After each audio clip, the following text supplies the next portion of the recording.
Guys ఈ వీడియోలో ఒక ఇంపార్టెంట్ టాపిక్ గురించి మనం మాట్లాడుకుందాం. చాలా మంది స్టూడెంట్స్ సాఫ్ట్వేర్ జాబ్ వచ్చాక తక్కువ శాలరీ ఉద్యోగాలు వదిలేస్తా ఉన్నారు. దీని గురించి మనం మాట్లాడుకుందాము. And at the same time మనము అసలు జాబ్ అనేది ఎప్పుడు వదిలేయాలి, జాబ్ ఎప్పుడు మనం వద్దనుకొని ఆ టెక్నాలజీ అనేది చేంజ్ చేసుకోవడానికి లేకపోతే వేరే టెక్నాలజీకి స్విచ్ అవ్వడానికి ఆలోచించాలి. ఈ రెండు పాయింట్స్ గురించి ఈ వీడియోలో మనం మాట్లాడుకుందాము. అండ్ చాలా మందికి ఒక పర్సెప్షన్ అనేది ఉంది, లైక్ ఏంటి అంటే కౌన్సిలింగ్ లో స్టూడెంట్స్ కొంతమంది ఫ్రీక్వెంట్ గా అడుగుతూ ఉంటారు ఈ క్వశ్చన్ అనేది.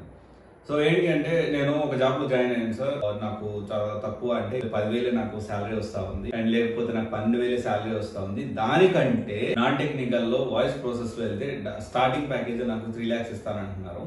Which one I want to choose.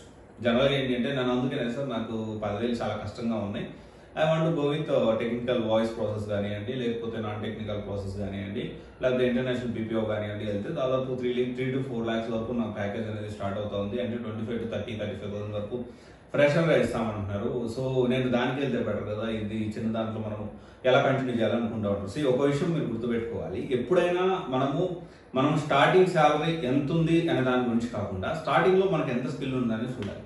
And second point ఏంటి అంటే మనం ఇప్పుడు ఒక టెక్నాలజీలో ఎగ్జాంపుల్ తక్కువ శాలరీగా వర్క్ చేస్తున్నాం, 5,000గా వర్క్ చేస్తున్నాం, లేకపోతే 7,000కో ఎంతో పని చేస్తామని అనుకుందాం.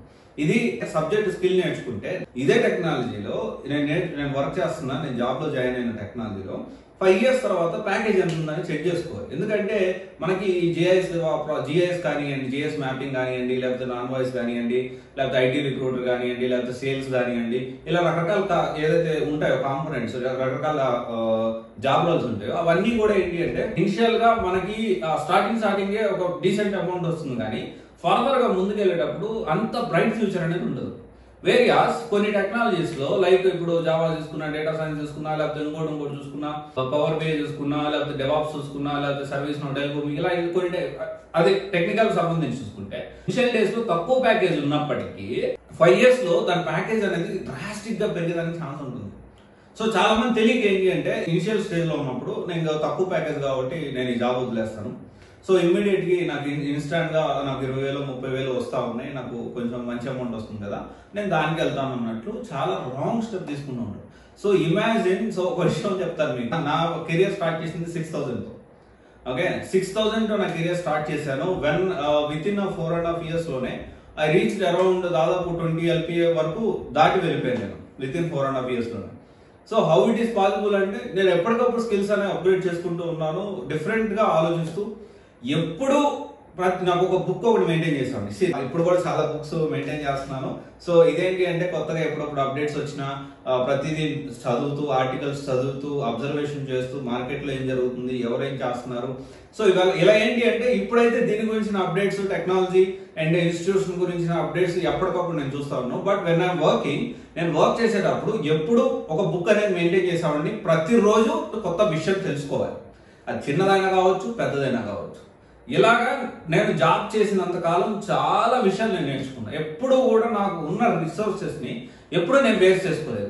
అండ్ నేను ఏ కంపెనీలోకి వెళ్ళినా ఆ కంపెనీ చిన్న కంపెనీస్ లో తిరిగే మొత్తం ప్రతి కంపెనీలో దాని బిజినెస్ మోడల్ ఏంటి, ఇన్ అండ్ అవుట్ నేను అబ్జర్వేషన్ చేస్తూ వచ్చాను. దట్ ఈస్ వాట్ ఆ రోజు ఆ విధంగా అబ్జర్వేషన్ చేస్తూ ముందుకు వెళ్తూ ఎప్పటికప్పుడు అప్డేట్ అయ్యాను, స్కిల్స్ నేర్చుకున్నాను. అలా అందుకనే నా ప్యాకేజ్ బెటర్ అయింది. అండ్ లేటర్ ఆన్ నాకు స్టార్టెడ్ మై ఓన్ కంపెనీ అనేది నేను స్టార్ట్ చేయగలిగాను. అండ్ ఇక్కడ ఏంటి, నేను అప్పుడు ఆ రోజుల్లో 6,000, అరే నాకు ఇంత తక్కువ జీతం, ఇన్ఫాక్ట్ చెప్పాలంటే ఆ డబ్బులు సరిపోక నేను నైట్ పూట స్విగ్గీ బాయ్గా తిరిగిన రోజులు there are N number.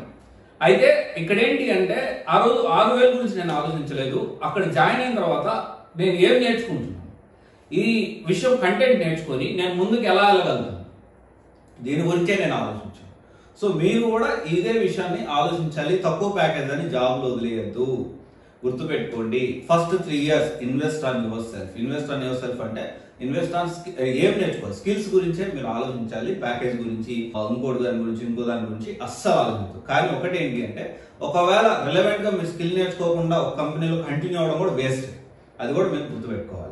And ఇంకోటి వచ్చేసి ఎప్పుడు మారాలి అంటే definitely if it is not GIS లో ఉన్నారు, లేదా ఇంకో దాంట్లో ఉన్నారు, అలాంటి టెక్నాలజీస్ అంటే మీరు ఆలోచించకుండా ఫ్యూచర్ లేని టెక్నాలజీస్, ఫ్యూచర్ లేని జాబ్ రోల్స్, డిఫరెంట్ వాటిలో వర్క్ చేస్తున్నా అంటే you need to think about it. ఇప్పుడు స్విచ్ అవ్వడానికి ఎర్లీ స్టేజ్ లో స్విచ్ అయితే సో ఆ కాంప్లికేషన్స్ అనేది తగ్గుతాయి. సి ఎగ్జాంపుల్ ఒక 4-5 years రకరకాల కమిట్మెంట్స్ వాళ్ళు వర్క్ చేసిన తర్వాత స్విచ్ అవ్వాలంటే it will be very problematic. So ఇది ఒకసారి మీరు ఖచ్చితంగా ఆలోచిస్తారనుకుంటున్నాను. Thank you. This is Raj signing of.